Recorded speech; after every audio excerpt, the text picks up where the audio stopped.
Good evening. What is a deviled egg anyway? It almost sounds ghoulish, doesn't it? So where did the name come from, the description of the egg? I've had them a lot at different parties and functions, but I never knew really where they came from. So today I'm going to educate and demonstrate how to make a deviled egg. I've eaten lots of them, and they seem to be a food staple at lots of gatherings.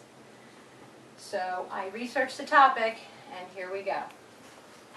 You're thinking, why do I need to listen to this? Curiosity, maybe.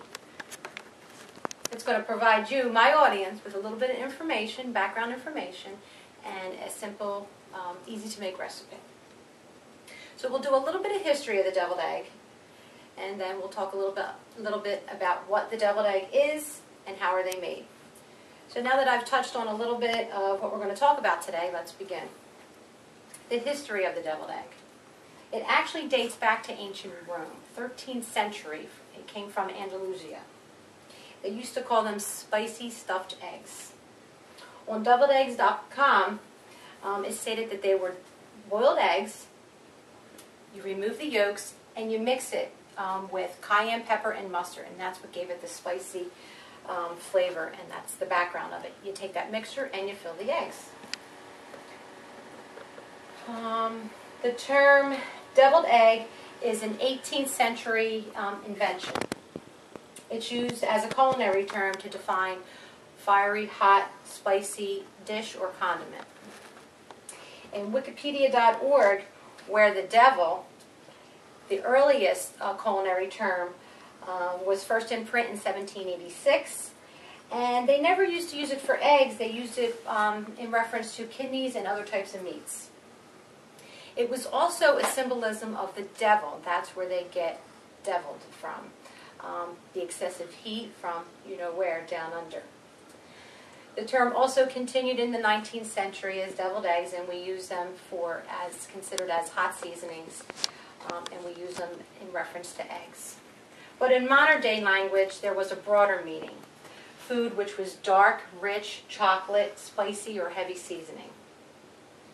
And the deviled was usually used when you spoke of eggs, cakes, crab, or other types of dishes. So now that we've discussed the origination of the deviled egg, let's see what they actually are. As centuries before, they're boiled eggs that you remove the yolk, you mix it with some spicy seasoning, and you refill the egg.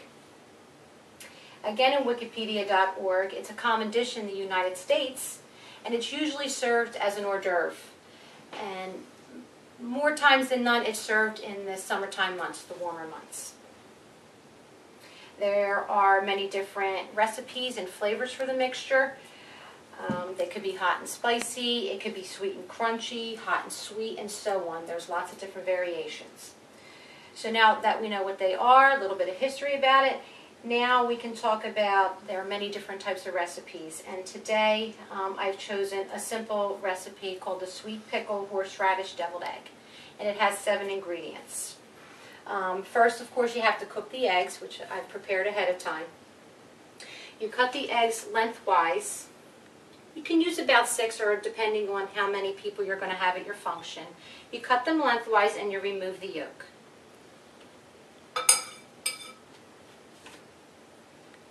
Also with the mixture, for this type of recipe, you're going to add 1½ teaspoons of finely chopped onion. I've used Vidalia onion because it's a little bit sweeter.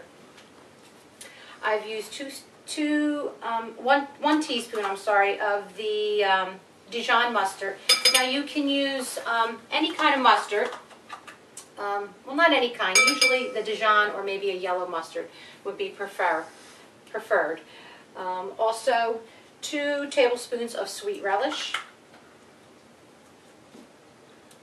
1 to 2 teaspoons of horseradish. Now it depends on your liking. I like things a little bit spicier and I kick it up, so I give it 2 teaspoons of horseradish.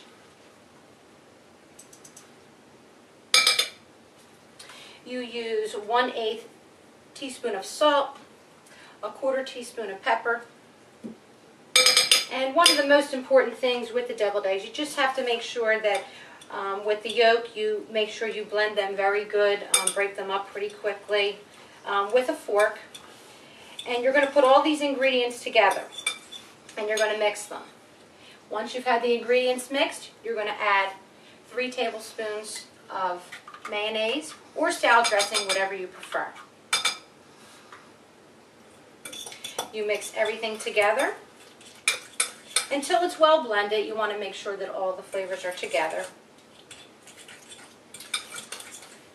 Once they're all together, kind of smashed up a little bit, then you take your egg yolk shell, take a little bit of the mixture, and you fill it back into the egg.